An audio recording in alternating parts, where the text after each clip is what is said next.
আজকে মোটামুটি ফ্যাক্টরির কাজটা গোছানো হয়ে গেছে, সন্ধ্যার পরেই মালগুলো ডেলিভারি দিলে হয়ে যাবে। আরে পিছন থেকে কে ডাকতেছে? এই তো মনে হয় মারুফ।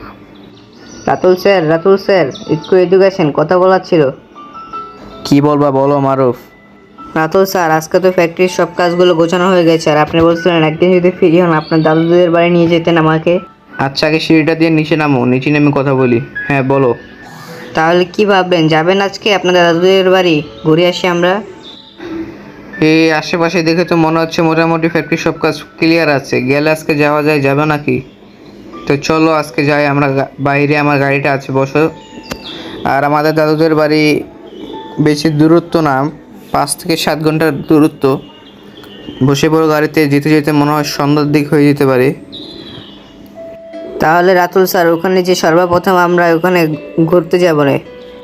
আরে না, আজকে রাত্রে সবাই একসাথে আগে গল্প করতে বসবো, দেখবো দাদু কি বলে। অনেক গল্প আছে দাদুর কাছে। এই তো আমরা এসে পড়ছি দাদুদের বাড়িতে। এই তো সামনে দাদুর বাড়িটা। নামো মারুফ, চলো।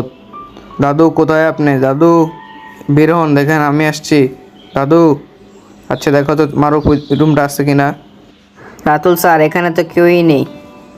তাহলে আরেকটাই জায়গায় আছে, উপরের তলার দাদুর বেডরুম।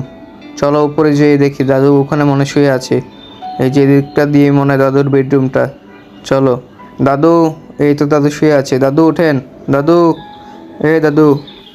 আরে নাতিরা, এতদিন পরে আসলে তোমরা, আর আমাকে তো বলেও আসলে না। আর রাতুল নাতি, এটা তো তোমাদের ফ্যাক্টরির ম্যানেজার একটু মারুফ না?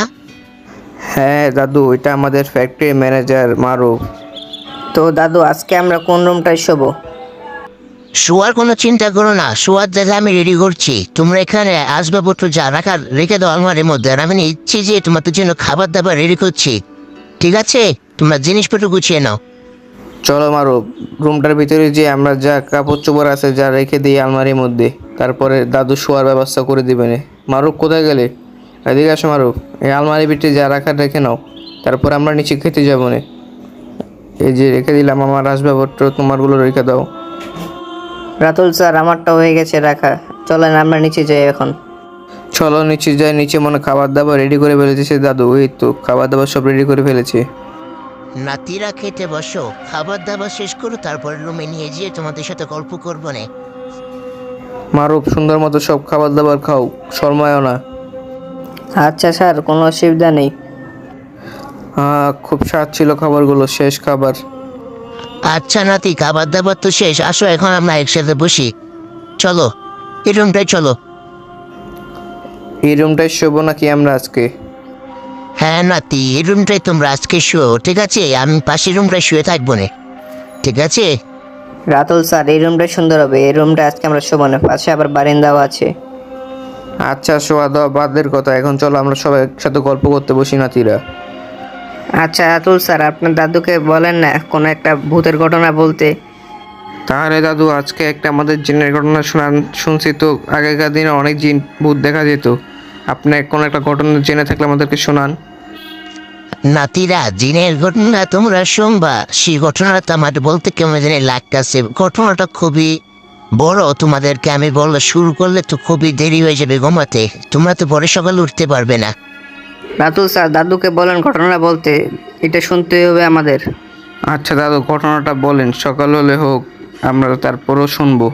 আচ্ছা, ঘটনা শুরু করলাম। আরে গ্রামের প্রধানকে কতক্ষণ ধরে খুঁজতে আসছে, গ্রামের প্রধানকে পাচ্ছি না। ওই তো মনে হয় ঘর থেকে গ্রামের প্রধান এই জঙ্গলের মধ্যে কি করছে? এই গ্রাম প্রধান কাকা, আপনি এখানে কি করছেন? আরে ওরা দেখি এখানে জঙ্গলে গাছপালা কাটাচ্ছে। আরে গ্রামের প্রধান, আপনি কিছু বলতেছেন না কেন?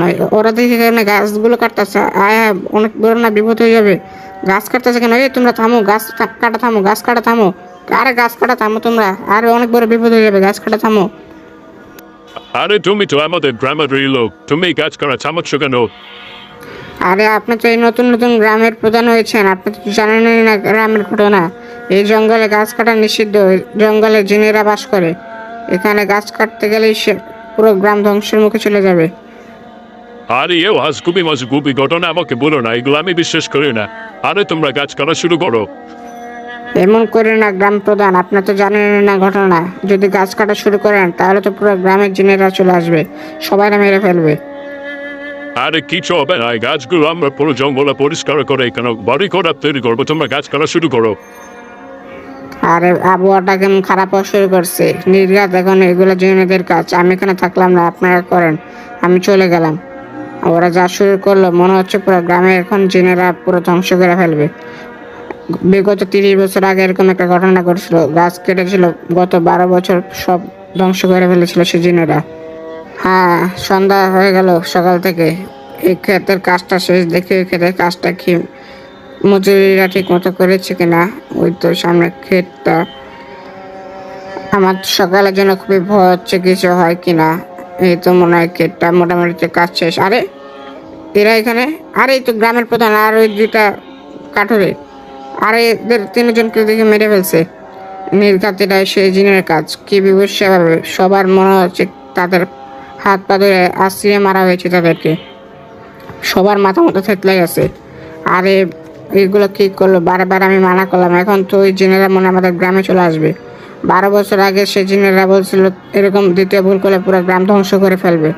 এখন আমরা কি করবো, আমার তো মাথা কিছু কাজ করতেছে না, গ্রামের লোকজনকে ডাক দিতে হবে। মানা করছিলাম সে আমি গ্রামের প্রধানকে এগুলো কাটগুলো কাটতে, এখন কি হবে পুরো গ্রাম। দাদু তারপরে ঘটনাটা বলেন। তারপরের ঘটনাটা তো আসল ঘটনা, সেই ঘটনা শুনলে তো তোমরা পুরো ভয় পেয়ে যাবে। তাহলে দাদু দেরি করছেন কে, পরের ঘটনাগুলো বলা শুরু করেন। পরের ঘটনা খুবই লোমহর্ষ আর গ্রামের খুবই একটা বড় বিপদ আসতে যাচ্ছে। সেই ঘটনাটা তোমরা যদি শুনতে চাও তাহলে তো আরো দেরি হয়ে যাবে, এখন রাত্রের 3টা বাজতেছে। পরের ঘটনাটা শুনতে হলে এই ভিডিওটাতে 1K লাইক কমপ্লিট করতে হবে।